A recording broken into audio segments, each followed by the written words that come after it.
అందరికీ నమస్కారం.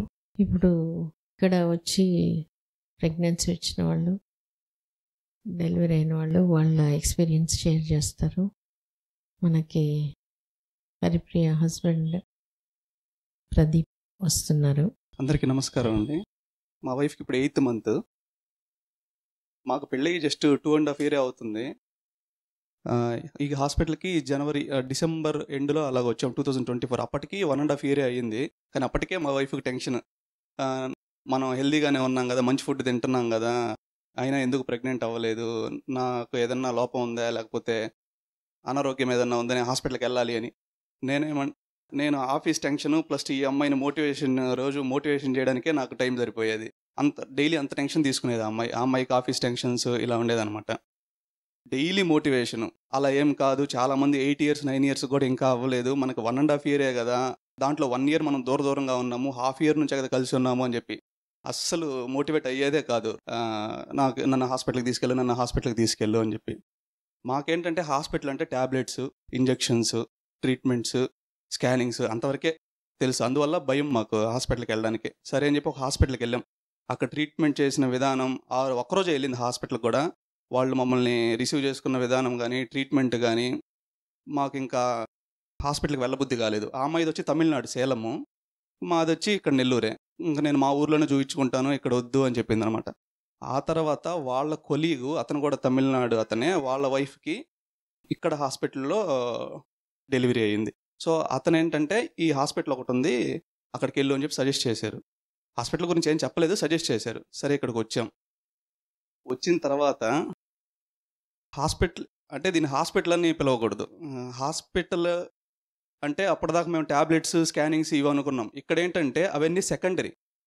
ప్రైమరీ ఏంటంటే మన మైండ్ సెట్ లోపల నుంచి మనం ఎలా క్లియర్ చేసుకోవచ్చు పర్మనెంట్గా, అది ఫస్ట్ ప్రైమరీ.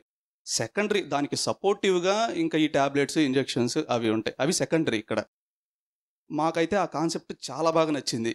ఇక్కడ ఏంటంటే గోలే సపరేట్, ఒక మంచి బిడ్డ బయటికి రావాలి. అసలు ఆ కాన్సెప్టే వేరే హాస్పిటల్లో ఎక్కడ చూడలేదు. మా సిస్టర్కి ఇప్పుడు మ్యారేజ్ అయ్యి 7.5 year. చాలా హాస్పిటల్ తిరిగింది, తనతో పాటు నేను కూడా తిరిగాను కాబట్టి ప్రతి హాస్పిటల్లో ఎలా ట్రీట్ చేస్తున్నారు, వాళ్ళ గోల్ ఏంటి, వాళ్ళ గోల్ ఏంటంటే వాళ్ళ హాస్పిటల్లో ప్రెగ్నెంట్ అవ్వాలి, బిడ్డ పుట్టాలి, అంతే. కానీ ఇక్కడ గోల్ వేరు. బిడ్డ పుట్టడం ఒకటే కాదు, మంచి లక్షణాలతో పుట్టాలి.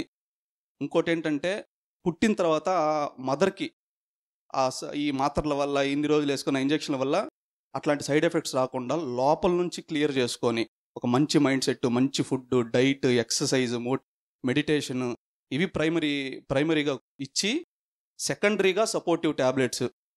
అవి కూడా ట్యాబ్లెట్స్ పెద్ద ఎక్కువగా ఉండవు. మా చెల్లెలు అయితే ఇంత పెట్టుకో ఉండేది కట్ట, మార్నింగ్ ఒక 10, మధ్యాహ్నం ఒక 10 అట్లాగని చెప్పి. ఇక్కడ మహా అయితే ఇప్పుడు 8th monthలో మా వైఫ్ మార్నింగ్ ఒక ట్యాబ్లెట్, మధ్యాహ్నం ఒకటి, నైట్ అసలు ట్యాబ్లెటే లేదు, 2 ట్యాబ్లెట్స్, ఈ ప్రోటీన్ పౌడర్ అవి ఇవి. సో మాకైతే ఈ కాన్సెప్ట్ చాలా నచ్చింది. కాకపోతే మేమిద్దరం ఆఫీస్లో ఉండడం వల్ల మాకు ఈవినింగ్ మార్నింగ్ 10కి వెళ్తే నైట్ ఎప్పుడు 9కి వస్తాం. కొన్ని పనులు మేడం వాళ్ళు చెప్పిన కొన్ని చేయలేకపోయాం. మేము అసలు ఎప్పుడు రిగ్రెట్ ఫీల్ అయ్యేవాళ్ళం. ఫర్ ఎగ్జాంపుల్ మెడిటేషన్ అయితే మా వల్ల ఫస్ట్ స్టార్టింగ్లో క్లాసెస్ అటెండ్ అయ్యాం, కానీ తర్వాత చేయలేకపోయాం. అవన్నీ మేము రిగ్రెట్ ఫీల్ అవుతూ ఉంటాం, చేయలేకపోయామే అని చెప్పి. సో మా వల్ల అయినంత వరకు వాకింగ్ చేసేవాళ్ళం. అది కూడా ఒక్కొక్క రోజు డే అంతా కూర్చొని వచ్చి అమ్మాయికి బ్యాక్ పెయిన్ ఉండడం వల్ల నేను వాకింగ్ కూడా చేయలేను అని చెప్పేసేది. కాకపోతే డైట్ మేము ముందు నుంచే ఫాలో అయ్యేవాళ్ళం, హాస్పిటల్ రాకముందు నుంచే ఫాలో అయ్యేవాళ్ళం. కాకపోతే ఈ హాస్పిటల్కి రాకముందు వచ్చిన తర్వాత పెద్ద డిఫరెన్స్ ఏంటంటే, నేను అసలు మా వైఫ్కి ఇప్పుడు మోటివేషనే చెయ్యట్లా. ఆ డిసెంబరు ముందు వరకు నాకు ఇంటికి ఈవినింగ్ రావాలంటే ఈ అమ్మాయి ఎలా ఈరోజు ఏం చెప్పి మోటివేట్ చేయాలి అలా వచ్చేవాడిని. డిసెంబర్లో ఈ హాస్పిటల్కి వచ్చాము. ఆ తర్వాత మేడం వాళ్ళు వీడియోస్ సజెస్ట్ చేశారు, మాట్లాడారు.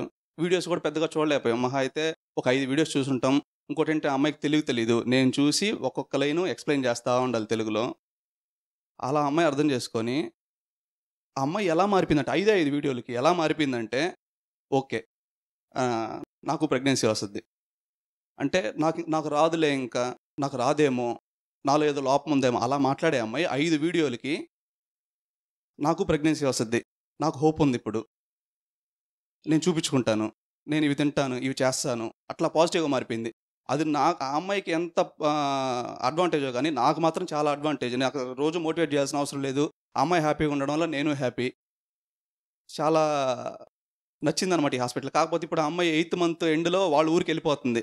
నాకు అదొక డ్రాబ్యాక్. అయ్యో! ఈ హాస్పిటల్‌లో డెలివరీ అయితే బాగున్ను అని అదొక్కటి నాకు కొద్దిగా రిగ్రెట్‌గా ఉందనమాట. కాకపోతే ఇంకా అమ్మాయి వాళ్ళ ఊరు అది కాబట్టి, ఇంకా మెటర్నిటీ లీవ్స్‌లో అక్కడ ఉండాలి కాబట్టి, 9th మంత్‌లో ట్రావెల్ చేయలేదు కాబట్టి, ఇప్పుడే వెళ్ళిపోవాల్సొస్తుంది. అంటే అదే 5 వీడియోలు చూసినా కూడా ఆమెలో ఆ మార్పు వచ్చింది. వచ్చేసింది. అది చాలా ఇంపార్టెంట్. అవును. ఈ అంటే ఆమె కూడా కొంచెం వెతుక్కొని ఉంటుంది. నేను మారాలి అట్లా అనేది. అవును.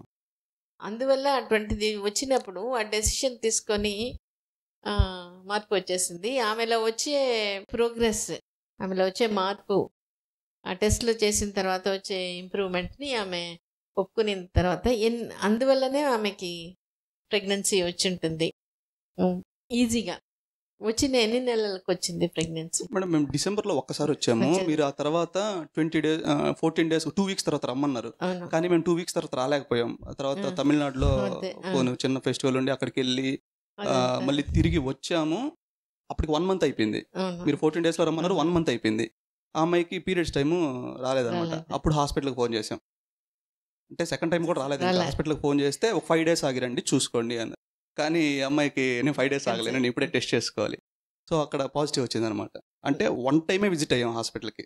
అదే అది చాలా ఇంపార్టెంట్. ఎందుకంటే మైండ్ రిలాక్స్ అయినప్పుడు మనం ఎప్పుడు చెప్తుంటాం, when the mind softens the womb blossoms అని. మన పెద్ద టెస్ట్ ఏం కాలే, కాకపోతే అంతకుముందు మీరు చెప్పింది ప్రతిరోజు నాకు ఇంక వస్తుందా రాదా అనే డౌట్. అంటే ఇంకోటి ఏంటంటే మనం మంచి డైట్ ఎంత తీసుకుంటున్నాం కదా. అవును. సో అయినా ఎందుకు రాలేదు అనేది. ఇంకా ఈ వీడియోస్ చూసిన తర్వాత ఆమెలో నాకు ఖచ్చితంగా వస్తుంది అనే కాన్ఫిడెన్స్ వచ్చింది. తర్వాత ఇట్లా ఫెస్టివల్కి ఎక్కడో ఊరికి వెళ్తారు, దాని గురించే మర్చిపోతారు. మర్చిపోయే అంటే గుర్తు ఉంచుకునే అవకాశం ఉండదు. అట్లా ప్రెగ్నెన్సీ వచ్చేస్తుంది. ఎందుకంటే ప్రెగ్నెన్సీ అనేది అది 2 ఏళ్ళైనా 10 ఏళ్ళైనా 20 ఏళ్ళైనా శారీరకంగా బాగున్నప్పుడు మనం దాని గురించి పట్టించుకోవడం, ఆలోచించడం వదిలిపెట్టినప్పుడు దాని పని అది చేసుకొని వచ్చేస్తుంది. సో ఇది మళ్ళీ మళ్ళీ మళ్ళీ మనం చూస్తున్నాం. ఇంకోటి ఏంటంటే ఆమెతో కాన్ఫిడెన్స్గా ఒప్పుకునే పరిస్థితి వచ్చింది. ప్రెగ్నెన్సీ వచ్చినప్పుడు ఎట్లా తీసుకునింది? చాలా హ్యాపీ ఫీల్ అయ్యింది. నాకు ఎట్లా వచ్చింది అనే డౌట్ లేదు. ఒకవేళ మామూలుగా ఈ వీడియోస్ చూడకుండా వచ్చుంటే అలాగా అనుకో ఉండేదేమో, కానీ అప్పటికి అమ్మాయి కాన్ఫిడెన్స్ వచ్చేసింది. నాకు ఖచ్చితంగా వస్తుంది, ఈ రోజు కాకపోతే రేపు వస్తుంది, ఏమో చెప్పలేము, ఈ నెలలోనే రావచ్చు నాకు. ఈ నెల అంటే ఒక పర్టికులర్ వీడియో మేడం, ఆవిడ కూడా తమిళనాడే కానీ తెలుగులో మాట్లాడింది అనుకుంటా. ఆవిడ ఏం చెప్పిందంటే ఒక బెస్ట్ ఎగ్జాంపుల్ చెప్పింది అనమాట. అది కూడా నేను విని అమ్మాయికి అర్థమయ్యేటట్టు చెప్పాను. ఏం ఎగ్జాంపుల్ అంటే, దేవుడు అక్కడ ఉన్నాడు, నేను క్యూలో ఉన్నాను, వాళ్ళు నా ముందు ఉన్నారు, నేను నా ముందు క్రౌడ్ క్లియర్ అయిన తర్వాత ఎప్పటికైనా నేను పోయి దేవుడిని చూస్తాను. సో ప్రెగ్నెన్సీ కూడా అంతే, ప్రజెంట్ నేను క్యూలో ఉన్నాను అంతే, సో ఎప్పటికైనా నేను దేవుడిని చూస్తాను, ప్రెగ్నెన్సీ కూడా అంతే అని చెప్పింది అనమాట. నాకు తెలిసి అక్కడ మోటివేట్ అయిపోయింది అమ్మాయి. సో అంతకుముందు ప్రతి నెల ఎదురు చూసేది. అది నార్మల్గా రోజే నెగిటివ్గా మాట్లాడేది. ఇంకోటి పీరియడ్స్ 1-2 రోజులు అట్లా లేట్ అయినప్పుడు హ్యాపీ వస్తుందేమో అని ఇది, మళ్ళీ వెంటనే పీరియడ్స్ వచ్చిన తర్వాత ఇంకా నాకు నైట్ నిద్ర ఉండదు, అట్లాగా ఉండేది. ఇక్కడ ఈ హాస్పిటల్లో మేడంకి సార్కి చాలా థ్యాంక్స్ చెప్పుకోవాలి. మేడము సార్ ఎంత హెల్ప్ చేశారో, కింద వాచ్మెన్ దగ్గర నుంచి, నర్సుల దగ్గర నుంచి, రిసెప్షన్లో ఉండే వాళ్ళ దగ్గర నుంచి, సపోర్టివ్ డాక్టర్స్ వరకు ప్రతి ఒక్కరూ ఒకే మోటివ్తో ఉన్నారు. మేడము సార్ మాత్రమే కాదు మోటివ్తో ఉండేది, ఇక్కడ పనిచేసే ప్రతి ఒక్కరూ ఒకే మోటివ్తో ఉన్నారు. అందువల్ల ఈ హాస్పిటల్ అంత సక్సెస్ఫుల్.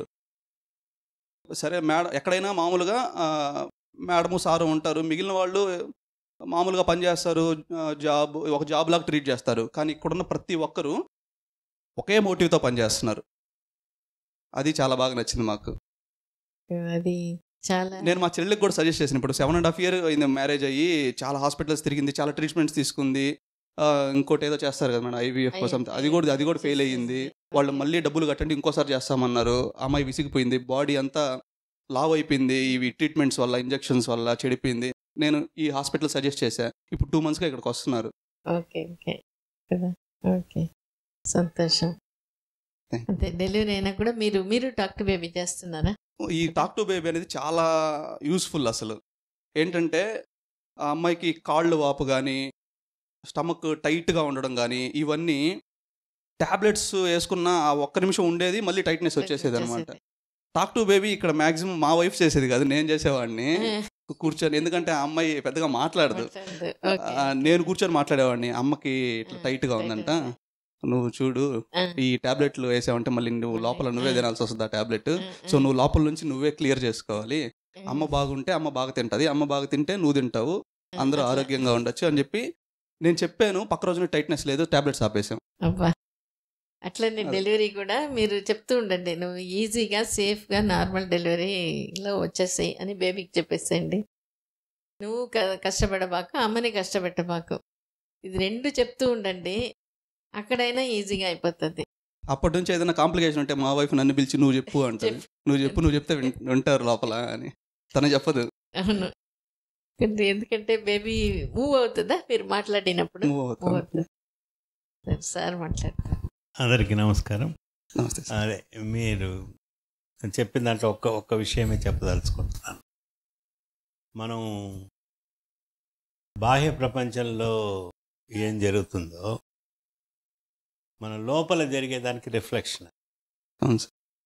ఎస్పెషలీ ఈ పిల్లల కోసం ప్రయత్నం చేసే వాళ్ళల్లో కానీ ఏ ఇష్యూకైనా కానీ ఇంటర్నల్గా ఏం జరుగుతుందో దానికి మిర్రరే బయట. మనం యూజువల్గా ప్రెగ్నెన్సీ రాలేదు అంటే అఫ్కోర్స్ ఫిజికల్గా ఏమైనా ప్రాబ్లమ్స్ ఉండొచ్చు, అది ఒక ఆస్పెక్ట్. ఒకవేళ ఫిజికల్గా ఏదైనా చిన్న ప్రాబ్లం ఉన్నా మనం ఏం ఆలోచిస్తున్నాము అనేది. ఇట్లా ఉంటే రాదు, అందరు ఇట్లా చెప్తున్నారు, మన చుట్టుపక్కల వాళ్ళందరూ ఇది చెప్తున్నారు, లేకపోతే నన్ను బ్లేమ్ చేస్తున్నారు. నువ్వు స్ట్రాంగ్గా బిలీవ్ చేస్తావు దాన్ని, ఏది ఇవన్నీ కారణాలు నాకు ప్రెగ్నెన్సీ కోసం రాకుండా పోవడానికని. దాన్నే మనం పెంచుతాం ఆ ఫీలింగ్ని.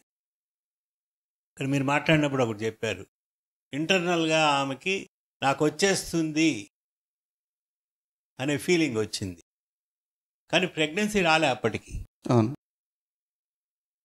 బట్ ఆ ఫీలింగ్ ఎప్పుడైతే ఉందో దాని రిఫ్లెక్షనే అవుట్ సైడ్ కనిపిస్తుంది. పిల్లలు లేట్ అయ్యే వాళ్ళందరికీ దానికి ఆపోజిట్లో ఉంటుంది. కాబట్టి గర్భం రావాలి అని అంటే ట్రీట్మెంట్లో మన సమస్యల్ని పరిష్కారంతో పాటు మనం ఇంటర్నల్గా ఏం ఫీల్ అవుతున్నాము అనుకోవడం వేరే, మనం అనుభవించడం, ఆ ఫీలింగ్ అనేది డిఫరెంట్. సో మీరు చాలా క్లియర్గా చెప్తున్నారు, మా వైఫ్ తప్పకుండా వస్తుంది. ఈ ఎగ్జాంపుల్ కూడా అందరికి వచ్చింది, క్యూలో ఉన్నాను నేను, నాకు వస్తుంది అంటే తను దాన్ని విజువలైజ్ చేస్తుంది. అవును, నేను కూడా ఒకరోజు నాకు వస్తుంది అనేది ఆల్రెడీ ఆమె విజన్లో ఉంది, వితౌట్ ఎనీ డౌట్. అటువంటి ఫీలింగ్ ఉన్నప్పుడే మనకి బయట నుంచి, అంటే యూనివర్స్లో అన్ని ఫోర్సెస్ మనకి హెల్ప్ చేస్తాయి. చాలా సందర్భాల్లో చాలామంది ఇయర్స్ టుగెదర్ ట్రీట్మెంట్ తీసుకుంటుంటారు. అఫ్కోర్స్ ఫిజికల్ ప్రాబ్లం ఒకటి ఉంది, దట్స్ ఆల్వేస్ దేర్. ఎంత ఉంటే కూడా మన థాట్ ప్రాసెస్లో చేంజ్ లేకపోతే ప్రెగ్నెన్సీ రావడం కష్టం. కరెక్ట్. సో దానికోసమే ఇవన్నీ చేయాలి. ఇప్పుడు ఈ వీడియోస్ చూడటము ఎందుకు చూస్తాము అని అంటే, మనం వేరే వాళ్ళ ఎక్స్పీరియన్సెస్ చూసినప్పుడు మనకి ఎక్కడో ఒక దగ్గర అర్థం అవడమో మారడమో జరుగుతుంది. మీ వైఫ్ ఒక ఆమె శుభ అనే ఆమె వీడియో చూసినప్పుడు ఆమె ఎన్నో వీడియోలు చూసి ఉంటుంది 4-5, కానీ ఆమె పర్టికులర్గా ఏమి ఆమె మైండ్లోకి పోయింది అంటే ఆమె ఏం చెప్పింది, నేను క్యూలో ఉన్నాను, డెఫినెట్గా దేవుణ్ణి చూస్తాను. అట్లా ఏ సెంటెన్స్ ఎవరిని ఇంపాక్ట్ చేస్తుందో తెలియదు. సో అది మాట్లాడేవాడికి కూడా తెలియదు. ఇప్పుడు ఆమె మాట్లాడింది ఆ మాట, ఆ పర్టికులర్ సెంటెన్స్ ఇంతమందిని ఇంపాక్ట్ చేస్తుందని ఆమె కూడా తెలియదు. మొన్న ఒకరోజు ఒక 15-20 days బ్యాక్ ఒక ఇద్దరు డాక్టర్స్ ఒక 5 years బ్యాక్ హైదరాబాద్ నుంచి వచ్చి మా దగ్గర కన్సీవ్ అయ్యారు. సో వాళ్ళు అంతకుముందు ఐవీఎఫ్ కూడా చేయించుకున్నారు. ఆ తర్వాత ఐవీఎఫ్ రాలేదు, ఇంకా రాకపోతే న్యాచురల్ డిప్రెషన్ అన్నీ ఉంటుంది కదా, ఎట్లా వచ్చారు ఇక్కడికి. సో వచ్చినప్పుడు వాళ్ళ డౌట్ ఏంటంటే ఏఎంహెచ్ లెవెల్స్ తక్కువ ఉన్నాయి, తక్కువ ఉంటే వస్తుందా రాదా, తక్కువ ఉంటే వస్తుందా రాదా. సో అట్లా తక్కువ ఉండి కూడా వచ్చిన వాళ్ళు చాలామంది ఉన్నారు అని చెప్పిన ఇమీడియట్గా టోటల్గా కన్విన్స్ కాలే, స్లోగా కన్విన్స్ అయ్యి ప్రెగ్నెన్సీ వచ్చింది. ఇప్పుడు ఆ పాప ఏజ్ 5 years. మాట్లాడుతూ ఒక మాట చెప్పింది, అంటే మనం మాట్లాడే మాటలు ఎవరిని ఎట్లా ఇంపాక్ట్ చేస్తుందని తెలియదు. మనం ట్రైన్ ఎక్కి లగేజ్ మనం మొయ్యం కదా, కింద పెట్టేస్తాం. నువ్వు ఎందుకమ్మా మోస్తావు అని నేను అన్నాను. అట్లా అవుతుందా, ఇట్లా అవుతుందా, ఇట్లా అవుతుందా, ట్రీట్మెంట్కి ఎట్లా వచ్చేసావు. మనం ట్రైన్ ఎక్కి లగేజ్ కింద పెట్టేస్తే ట్రైన్ నిన్ను తీసుకోపోదు. ట్రీట్మెంట్కి ఎలాగో వచ్చావు, మేము చేయాల్సింది మేము చేస్తాం, మీరు చేయాల్సింది చెయ్యండి, ఎందుకు మోస్తావు నువ్వు, అప్పుడు ఎట్లయింది ఇప్పుడు అట్లయింది, నా ప్రాబ్లం ఏంది, నాకు అవుతుందా లేదా. ఆ ఒక్క మాటతో నేను చేంజ్ అయిపోయాను సార్, అన్నీ వదిలేశాను. అందువల్ల ఏంటంటే ఈ ఇట్లా మీటింగ్స్ జరిగినప్పుడు మీలాంటి వాళ్ళు మాట్లాడినప్పుడు ఒక రకమైన ఇంపాక్ట్ ఉంటుంది. ఎందుకంటే డైరెక్ట్గా చూసేదానికి వీడియో చూసేదానికి కొద్ది తేడా. బట్ 500 మంది 600 మంది మాట్లాడేది అందరూ చూడలేరు కాబట్టి అది వీడియో రూపంలో మనం ఇవ్వాల్సి వస్తుంది. రెండోది, ఇప్పుడు మీరు చెప్పేది వినేది అందరి మీద కొద్ది ఇంపాక్ట్ ఉంటుంది, కానీ మీ మీద ఉన్నంత ఇంపాక్ట్ ఉండదు. ఎందుకంటే మీరు ఎక్స్పీరియన్స్ చేస్తున్నారు, first hand experience. So first hand ఎక్స్పీరియన్స్కి మించింది ఇంకేది లేదు. ఇప్పుడు మనం ఓ సినిమాల గురించే ఎవరో సరిగ్గా లేదో అని చెప్తారనుకోండి, మనం పోయి చూసాము, చూసిన తర్వాత బాగుంది అనిపించింది అనుకో, ఇంకో ఎవరేం చెప్పినా మనం వినం, నాకు తెలిసిలేవా నేను చూశాను. అట్లా ఇవన్నీ ఎప్పుడైతే మీకు ఫస్ట్ హ్యాండ్ ఎక్స్పీరియన్సెస్ అవుతాయో, ఈ వీడియోస్ చూడటం కానీ, డైరెక్ట్ కానీ, మెడిటేషన్ కానీ, అవి మార్పులు తీసుకొస్తాయి. సో ఇదేంటంటే బయట విషయాలు చెప్పడము, అర్థం చేయించడం ఈజీ. మీరు వాకింగ్ చేయండి, లేకపోతే మీరు డైట్ ఇలాంటివి తీసుకోండి అనేది. బట్ మనసుకు సంబంధించిన విషయాలు చెప్పేటప్పుడు, మీకు అర్థమయ్యేటట్టు చెప్పేటప్పుడు మీరు అర్థం చేసుకొని చేయడం కూడా కొంత కష్టం, బయట విషయాలు చేసినట్టు కాదు. బట్ నమ్మి చేస్తూ ఉంటే డెఫినెట్గా ఇంటర్నల్గా మనకి మార్పులు వస్తాయి. ఎప్పుడైతే మీరు ఆలోచించే విధానంలో పూర్తిగా మార్పులు వస్తాయో అప్పుడే ప్రెగ్నెన్సీ అనేది సులభంగా అయిపోతుంది. అప్పుడే బయట నేచర్ మనకి సపోర్ట్ చేస్తుంది. ఇంటర్నల్గా మన బిలీఫ్ స్ట్రాంగ్గా ఉందనుకోండి, నాకు రావడం కష్టం అని, నువ్వు ఏ ప్రొసీజర్ చేయించుకున్నా outside forces will not help, inside కూడా అట్లనే ఉంటుంది.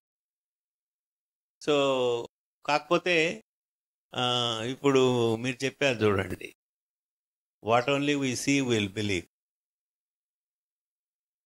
టెక్నాలజికల్ వరల్డ్లో మనం చూసేదే నమ్ముతాం. ప్రెగ్నెన్సీ అంటే కూడా ఏదో ఒక ప్రాబ్లం ఉంటుంది, దానికి ఏదో ఒక మెడిసిన్ లేకపోతే ఏదో ఒక సర్జరీ చేయడం, ఏదో ఒక ప్రాసెస్, ఏదో ఒక ప్రొసీజర్ చేస్తే అయిపోవాలి, లేకపోతే అయిపోతుంది అని అదే ప్రధానమైన నమ్మకం అందరిలో. అది ఇట్స్ ఓన్లీ పార్షియలీ ట్రూ. ఇప్పుడు మనము ఆ గోడలాగో ఆ డోర్ లాగో కాదు కదా. హ్యూమన్ బీయింగ్ అంటే థింకింగ్ ప్రాసెస్, ఎమోషన్స్, ఫీలింగ్స్ ఇవన్నీ ఉంటాయి. ఇవన్నీ కూడా మేజర్ రోల్ ప్లే చేస్తాయి ప్రెగ్నెన్సీ సులభంగా రావడంలో, రాకుండా పోవడంలో. దానికి ఎవరైతే తెలిసినా తెలియకపోయినా చెప్పినవన్నీ ఈ ప్రాసెస్ నాకు హెల్ప్ చేస్తుంది అని నమ్మి చేస్తారో అటువంటి వాళ్ళు ఈజీగా బయటపడిపోతారు. చాలా సందర్భాల్లో అది నమ్మడం కష్టం. ఎందుకంటే ఇప్పుడు ప్రెగ్నెన్సీ అనేది ఒక ఫిజికల్ ప్రాసెస్. ఎగ్ స్పెర్మ్ కలిస్తే ఎంబ్రియో ఫార్మ్ అవుతుంది. దానికి డయట్ రోల్ ఏంటి, వీడియోస్ ఎందుకు చూడాలి, మెడిటేషన్ ఎందుకు చేయాలి, బయట ప్రపంచంలో అందరికీ అదే ఆలోచనలు, పేషెంట్కి కూడా అదే ఆలోచనలు. కానీ ఒకటేంటంటే ఇవన్నీ చేసి లైఫ్ స్టైల్ చేంజెస్ మీరు హెల్దీగా ఫిజికల్గా మెంటల్గా తయారైతే quality of egg, quality of sperm డెఫినెట్గా బెటర్ అవుతుంది. అప్పుడు వచ్చే బిడ్డ మోర్ హెల్దీగా ఉంటుంది, మోర్ ఇంటెలిజెంట్గా ఉంటుంది. ఎమోషనల్గా కూడా మీరు అప్పుడు ఏ పరిస్థితిలో ఉన్నారో అదేవిధంగా చైల్డ్. అందుకోసం చేయాలి. యూజువల్గా మనకి రోజు చూస్తున్న ఈ 5 విషయాలు అందరికీ చెప్తాం. ఒకటి, ఫస్ట్ స్టెప్ ఏంటంటే దాన్ని నమ్మి అర్థం చేసుకోవడంలోనే కొందరు సరిగ్గా చేసుకోరు. సెకండ్ ఏంటంటే ఒకవేళ దాన్ని చెప్పిన విషయాన్ని అర్థం చేసుకున్నా చాలామంది చేయరు. చేయకపోవటానికి రీజన్స్ ఏంటంటే, ఒకటి, ఇప్పుడు చాలామంది, ఇప్పుడు మీరు మీ వైఫ్ ఎంప్లాయిడ్, టైం కన్స్ట్రెంట్స్ అట్లున్నా లేకపోయినా హ్యాబిట్ లేదు కాబట్టి చాలామంది సరిగ్గా చేయరు. సో ఇక్కడే మీ యొక్క సాధన కానీ మీ యొక్క ఓపిక కానీ తెలుసుకొని నేను బాగా చేయాలి, దీంట్లో నుంచి ఎలాగైనా బయటపడాలి అనుకునే వాళ్ళంతా ఆ కేటగిరీ అంతా ప్రాబ్లంలో నుంచి బయటకు వచ్చేస్తారు. చాలామంది ఏం చెప్తారంటే మాకు టైం లేదు. ఏది సజెస్ట్ చేసినా మీరు వాకింగ్ చేయాలి వైఫ్ అండ్ హస్బెండ్ అని చెప్పామనుకోండి, ఇమీడియట్ ఆన్సర్ వచ్చేసి టైం కుదరదు. వీడియోస్ చూడాలి, టైం కుదరదు. మెడిటేషన్ చేయాలి, టైం లేదు. సో మరి ఒక పని సాధించాలన్నప్పుడు దానికి సంబంధించినవి చేయాలి కదా. చేయకుండానే కావాలంటే ఎట్లా? అందువల్ల ఏంటంటే ఎక్కువ దగ్గరలో పోయి తిరిగి ప్రెగ్నెన్సీ రాకుండా వచ్చిన వాళ్ళకి ఈ విషయాలు ఈజీగా అర్థం అవుతాయి. ఎందుకంటే మిగతా ప్రయత్నాలన్నీ చేశారు కదా వాళ్ళు. చేశారు. కాబట్టి ఇంకా ఏదో ఉంది, కాబట్టి మనం ఇది చేస్తే మనకి ఉపయోగపడుతుంది అని. సో అందువల్ల ఏంటంటే ఈ పిల్లల కోసం తీసుకునే ట్రీట్మెంట్ రెండు విధాలుగా, ఒకటి చాలా ఈజీ, ఇంకోటి డిఫికల్ట్. ఈజీ ఎప్పుడంటే మనం కరెక్ట్ ప్రిన్సిపల్స్ని అండర్స్టాండ్ చేసుకొని చేస్తూ ఉండడం. ఇక్కడ కూడా ఇంకొక మిస్టేక్, చాలామంది ఎందుకు ఫెయిల్ అవుతారు అని అంటే time. We are all very much related to time. Marriage అయ్యి ఎంతకాలం అయింది, ట్రీట్మెంట్కి వచ్చి ఎంతకాలం అయింది. టైం పెరిగే కొద్దీ మన మీద స్ట్రెస్ మన ఆలోచనల వల్ల ఉంటుంది, బయట ఎన్విరాన్మెంట్ వల్ల కూడా ఉంటుంది. అంటే ఇంత టైం అయింది ఇంకా రాలేదు, ఇన్ని ఇయర్స్ అయింది ఇంకా రాలేదు. లేకపోతే ఏజ్, ఆల్రెడీ మీకు 30 అయింది, అయితే 35 అయింది, ట్రీట్మెంట్ స్టార్ట్ చేసి 6 months అయింది, 9 months అయింది. అట్లనే ఉంటుంది సమాజం. చాలామంది అక్కడే డిఫీట్ యాక్సెప్ట్ చేసేస్తారు. ఇప్పుడు మనం ఒక విత్తనం వేస్తాం భూమిలో, అది చెట్టుగా పైకి రావడానికి కొన్ని రోజులు కొంత టైం పడుతుంది. దట్ డజంట్ మీన్ భూమి లోపల అదేం కామ్గా లేదు. జరగాల్సినవి జరత చెట్టు పైకి వస్తుంది. And it will take its own time. మనం విత్తనం వేసిన తర్వాత ప్రతిరోజు పోయి కదిలిచ్చి ఏమవుతుంది అని చూస్తే అసలు రాదు. అట్లనే ఈ పాలినేషన్ ఇవన్నీ జరిగిన తర్వాత ఈ విత్తనాలు ఎక్కడంటే అక్కడ పోయి పడిపోతే కొన్ని సంవత్సరాలకు కూడా చెట్టు రాదు. అనుకూలమైన పరిస్థితులు ఉన్నప్పుడే చెట్టు వస్తుంది. సో ఆ టైం పట్టడం అనేది ఫెయిల్యూర్ కాదు, దానికి మనం ఇవ్వగలగాలి. దానికి ఎప్పుడు ఇవ్వగలుగుతాము? టైం తీసుకుంటుంది, ఈ ప్రాసెస్ అంతా టైం తీసుకుంటుంది. ఆ టైం మనం ఇవ్వగలిగినప్పుడే మనమేం ఫెయిల్యూర్స్ కాదు, ఇంకా ప్రాసెస్లోనే ఉంది. సో ఇవన్నీ చెప్పడం ఈజీ, కానీ వాళ్ళ పొజిషన్లో చాలామంది చేయడం కష్టం. ఎందుకంటే సమాజంలో చాలా ఫోర్సెస్ యాక్ట్ చేస్తుంటాయి, అందులో నెగటివ్ ఫోర్సెస్ ఎక్కువ యాక్ట్ చేస్తుంటాయి. చుట్టుపక్కల మనుషులకి నెగటివిటీ కూడా లోపల ఎక్కువ ఉంటుంది. కాదేమో, కాకపోతే ఎట్లా, ఇది కూడా కాకపోతే ఎట్లా, లేకపోతే ఎంత టైం అయిపోయింది అనేది ఏదో ఒక టైంలో అటువంటి ఆలోచనలు కంటిన్యూస్గా వస్తూనే ఉంటాయి. ఎనర్జీ అంతా అక్కడే పోతుంది. ప్రెగ్నెన్సీ అనేది హై ఎనర్జీ ప్రాసెస్. ఒక వీర్యకణం, ఒక అండము, 2 cells ఎంబ్రియో ఫామ్ అయిన తర్వాత 9th month బిడ్డ 3 kg బయటికి వచ్చేటప్పుడు అది దగ్గర 100 trillion cells. 2 cells 100 trillion cells అంటే కోట్లలో సెల్స్ తయారవుతాయి. దానికి చాలా ఎనర్జీ కావాలి. కానీ పిల్లల కోసం ఈ ప్రయత్నాలు చేసే వాళ్ళల్లో వాళ్ళ ఆలోచనలు, పక్కన వాళ్ళ ఆలోచనల వల్ల వాళ్ళ ఎనర్జీ అంతా ఆ బాధని, వరిని ఫైట్ చేయడానికే పోతుంది. ఇంకా నీ దగ్గర ఎనర్జీ లేకపోతే ప్రెగ్నెన్సీ ఎట్లా సపోర్ట్ చేస్తుంది బాడీ? అందువల్ల ఇవన్నీ తెలిసినా మళ్ళీ ఇవన్నీ చెప్పినా అల్టిమేట్గా మీరు ఏం ఆలోచిస్తున్నారు, ఎలా చేస్తున్నారు, టైం ఇస్తున్నారా లేదా. దీంట్లో ఇంకోటి ఏంటంటే కంపారిజన్స్ కూడా వస్తాయి. ఒకటేసారి అందరికి ఎంతోమందికి పెళ్ళి అయి ఉంటుంది, వాళ్ళకి వచ్చేసింది, నాకు రాలేదు. ట్రీట్మెంట్లో కూడా అది జరుగుతుంది. ఒకటేసారి ట్రీట్మెంట్కి వెళ్ళాము, వాళ్ళకి 5 నెలల్లో వచ్చింది, 6 నెలల్లో వచ్చింది, నాకు ఇంకా రాలేదు. సో అది ఎవరి జర్నీ వాళ్ళది, cannot be separated. In nature ఇప్పుడు ప్రతి ఒక్కదానికి ఒక ప్రాసెస్కి ఒక టైం ఉంటుంది. కల్టివేషన్, మనం వ్యవసాయం చేసేటప్పుడు ప్రతి చెట్టు ఒకటే టైంలో రాదు కదా. వరి వేస్తే 3-4 నెలలకు వస్తుంది. మామిడి చెట్టుకు కూడా 4 నెలల్లోనే పండ్లు రావు, టెంకాయ చెట్టుకి రావు.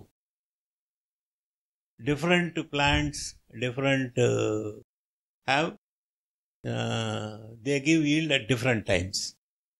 ఎందుకని అంటే అన్ని చెట్లే కదా, ఎందుకు దీనికి మాత్రం 4 నెలలకు రావాలి, దానికి 2 సంవత్సరాలు పట్టాలి, దీనికి 5 సంవత్సరాలు పట్టాలంటే నేచర్స్ డిజైన్ అది. సో అట్లనే ప్రెగ్నెన్సీ కూడా ఇండివిజువల్స్ మన చేతిలో ఏముంది అని అంటే ప్రెగ్నెన్సీ వచ్చేదానికి అనుకూలమైన పరిస్థితులు క్రియేట్ చేసి బాగా ప్రిపేర్ అవ్వడమే మన చేతిలో ఉండేది.